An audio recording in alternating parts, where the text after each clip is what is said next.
सबसे पहले तो मैं आपको बहुत बहुत धन्यवाद देना चाहता हूँ कि आपने मुझे इस जॉब फेयर, ये जो मेला है जिसको आयोजित किया गया है, जिसके माध्यम से हमारे पूर्व सैनिक और कॉरपोरेट के लोगों का इंटरेक्शन हो सके, वो एक दूसरे से मिल सकें,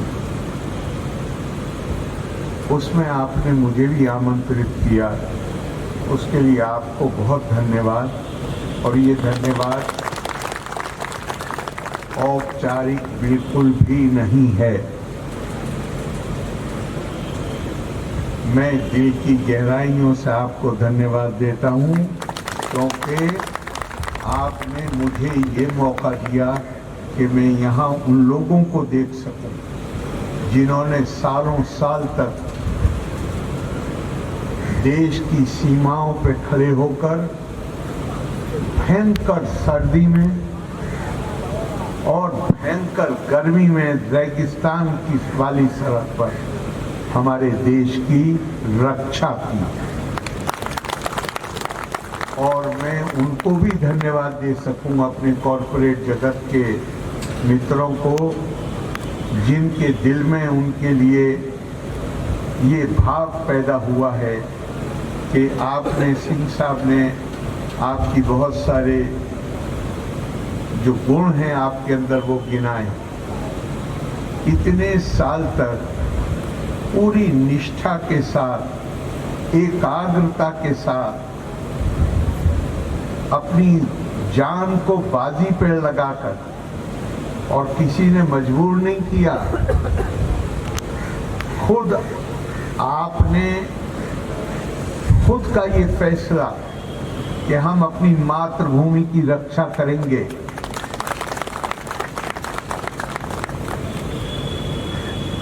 और फिर आपको सेना के माध्यम से जो ट्रेनिंग दी गई, और जो ट्रेनिंग आपकी काम करते हुए बॉर्डर पे हुई, और अकेले बॉर्डर पे क्यों, देश के अंदर भी जब कभी भी कोई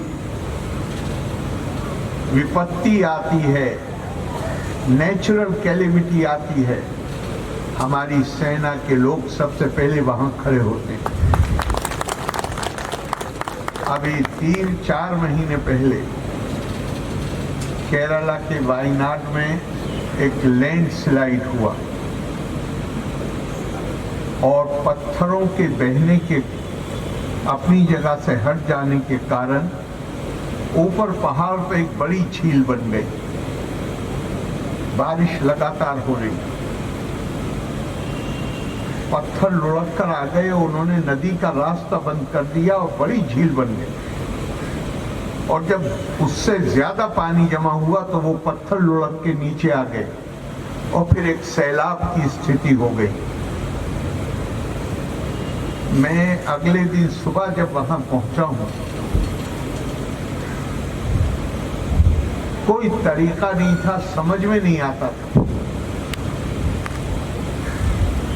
वो नदी जो छोटी सी नदी थी वो बड़ी नदी बन गई, और वहां पर दुकानें बनी हुई हैं, मकान बने हुए हैं, कोई तरीका नहीं समझ में आता था कि उसको पार कर, और लोग फंसे हुए थे दूसरी तरफ, और कोई तरीका समझ में नहीं आता था कि दूसरी तरफ जाने के लिए का क्या तरीका अपनाया है। पुल बनाने के लिए भी आपको दूसरी तरफ पहले जाना पड़ेगा, और पुल बनाने के लिए बहुत जगह नहीं थी। मैं सैल्यूट करता हूं अपने सेना के लोगों को, जिन्होंने 2 दिन के अंदर वहां पुल बना दिया, और एक बड़ा पेड़ दूसरी तरफ था। एक नौजवान ने, सेना के जवान ने, अपनी जान को, ऐसे मत समझिएगा कि जैसे हम आमतौर से कह देते हैं जान को खतरे पे डाल, उसे खूब पता था कि मैं 99% बचूंगा नहीं, लेकिन 1% उसके दिल में था कि अगर मैं बच गया तो मैं इतने लोगों को बचा लूंगा। और उसने एक एक रस्सी के सहारे उस उफनती हुई नदी को, जिसमें कितना पानी आ रहा था, मैं अभी भी सोचता हूं तो कांप जाता हूं। पानी बहुत, जगह कम, उसके वेग का अंदाजा करिए क्या हो। और तीसरे दिन का मतलब है तीसरे दिन 2 दिन बीच में, तीसरे दिन सुबह तक तो सेना के लोगों ने कहां से लाए पता नहीं, कर्नाटक में किसी जगह उनके पास एक लोहे का पुल था जिसको इरेक्ट किया जा सकता है, उसको वहां से लाना, उसको खड़ा करना, उस परिस्थिति में जहां क्रेन के लिए भी मुश्किल था ऑपरेट करना। हम आपका ऋण कभी उतार ही नहीं सकते, हम चाहे जो कुछ करें नहीं उतार सकते। पूरा राष्ट्र आपके प्रति कृतज्ञता।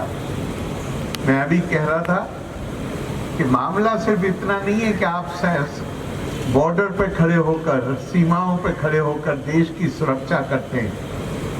आपके सुरक्षा करने का मतलब है हमारी जीवन शैली की सुरक्षा होती है, हमारी संस्कृति की सुरक्षा होती है, हमारा जो जीवन गुजारने का तरीका है।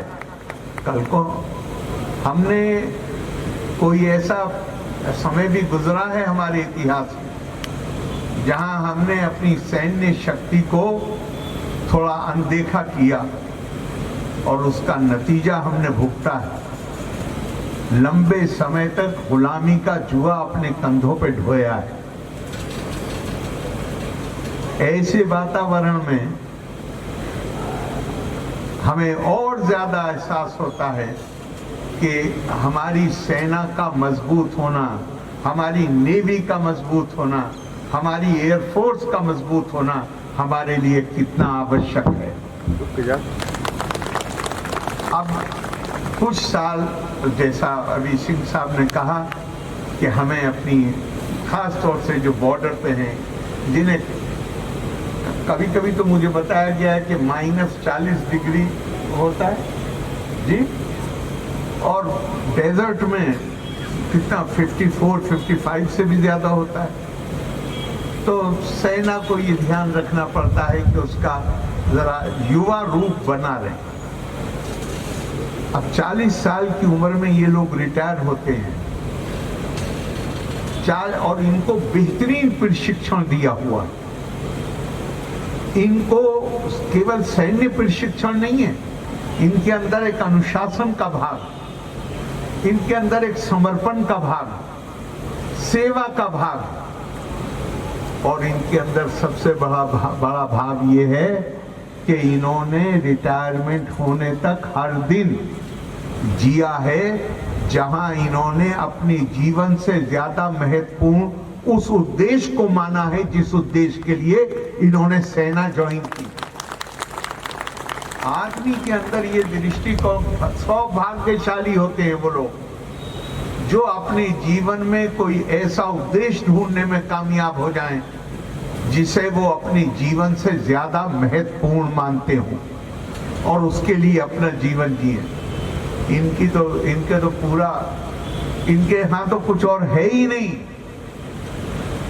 इनका सेवा भाव भी उसी से पैदा होता है, इनका राष्ट्र के प्रति जो समर्पण है वो भी उसी से पैदा होता है। मैं इस उद्देश्य के लिए जीऊंगा और ये उद्देश्य ऐसा है, मुझे अपनी जान कल नहीं आज देनी पड़े तो मैं आज अपनी जान दूंगा। उस तरह इन्होंने जीवन जिया। जो लोग इस तरह जीवन जीते हैं, मुझे पक्का विश्वास है कि हमारे कॉरपोरेट के लोग, हमारी सरकारें हैं, उनकी विभिन्न संस्थाएं, वो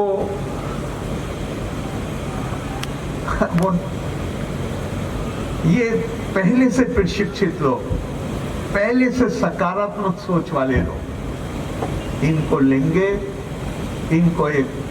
इनको भी अवसर मिलेगा। जैसे बिल्कुल सही कहा कि जिस उम्र में ये रिटायरमेंट होता है उस उम्र में इनके बच्चे छोटे होते हैं, माँ बाप भी बूढ़े हो रहे होते हैं और भी बहुत से दूसरे तकाजे होते हैं, उसमें इनको आसानी होती। तो जो कॉरपोरेट जगत के लोग यहाँ पे आए हैं, मैं उनको दिल की गहराइयों से धन्यवाद देता हूं। और ये केवल आप इनको मौका नहीं देंगे, ये आपकी एक बड़ी भारी राष्ट्रीय सेवा होगी। और मैं अपने सैनिकों के लिए भी और जो इनके लिए मदद करते हैं, जिनको के अंदर ये चेतना है कि ये जो टैलेंट है, ये जो गुणवत्ता है, ये वेस्ट नहीं होनी चाहिए, ये नष्ट नहीं होनी चाहिए। इसका उपयोग, इनकी प्रतिभा का उपयोग देश के निर्माण में होना चाहिए। खास तौर से इस वक्त जब माननीय प्रधानमंत्री जी बार बार आह्वान कर रहे हैं कि 2047 तक, जो जैसा भी हमारे डॉक्टर नितिन चंद्रा कह रहे थे, हमें तीसरे नंबर की इकोनॉमी, विकसित भारत बनना है, तो उसमें ये लोग हमारे लिए बहुत ही इनका जबरदस्त योगदान हो सकता है।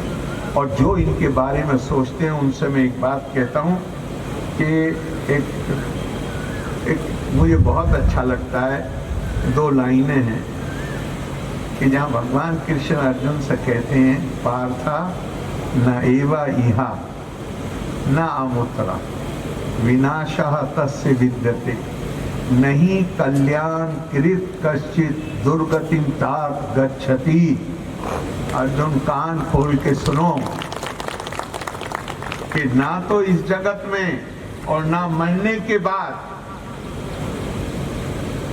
जो दूसरों के कल्याण के बारे में सोचते हैं और दूसरों का कल्याण करते हैं, उनका कभी भी नुकसान ना तो इस जगत में होगा और ना दूसरी जगत में होगा। मैं आप सबको अपनी बहुत बहुत शुभकामनाएं देता हूं। लोका समस्ता सुखिनो भवन्तु। धन्यवाद। जय हिंद।